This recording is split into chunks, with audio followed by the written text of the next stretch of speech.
So when interpreting the chest X-ray, we first have the first part, which is the identification.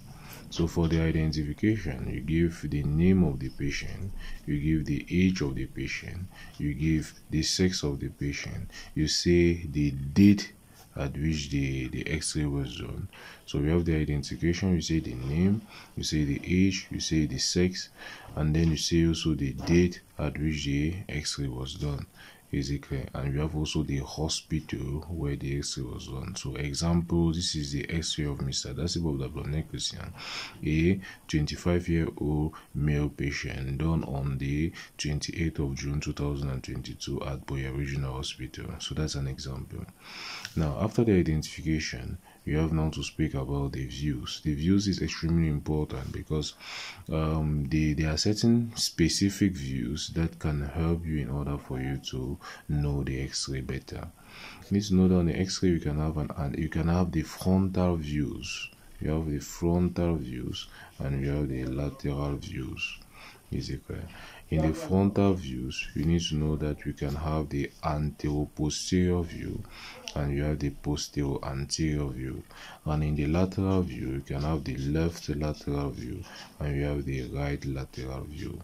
Generally, the lateral view, which is the left lateral view and the right lateral view, present as the same lateral view, so they are not different. But now, you need to know that the frontal view of the chest X-ray present differently. The anterior-posterior frontal view and the posterior-anterior frontal view present differently. You need to know that when you project, let's say that you project light on a surface, is it clear? Or on a surface that is closer to the light source, it's going to produce a big light shadow behind.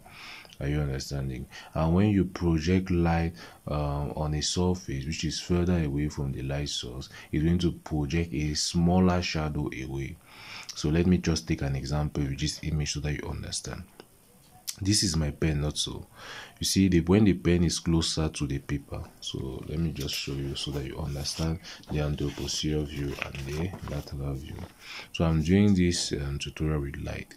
So this is the pen. You see that when the pen is closer to the paper, the shadow that is produced down there is not as much as that.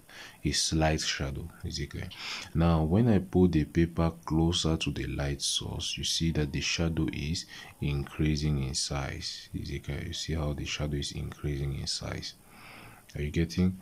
So you see how particularly this one here, you see this shadow here, is increasing in size. So you're going to have an increase in shadow as you are going closer. If you go further away from the paper, you have a smaller shadow. If you go closer to the light source, you have a bigger shadow. That's also what you have to understand on the anterior-posterior and the lateral and the posterior-anterior view. You need to know that the heart is closer to the anterior chest wall. So when you produce an anterior-posterior view, the heart is going to have a bigger heart shadow. So it's going to occupy all through the lung field. And when you want to make a smaller heart, you do a posterior-anterior view in order to visualize more of the lungs. So if you want to visualize more of the heart pathology, you can do a anterior-posterior view. And you want to visualize more of the lungs pathology, you want to do a posterior-anterior view. But conventionally, the chest X-ray view that is best done is the posterior-anterior view, because in this chest X-ray you can see everything. You can see the mediastinum properly, you can see the lungs properly, you can see everything properly. Is it clear? Now, the next thing after visualizing the views of the X-ray, we have now to speak about the quality of the chest X-ray. Now we're going to speak about the quality.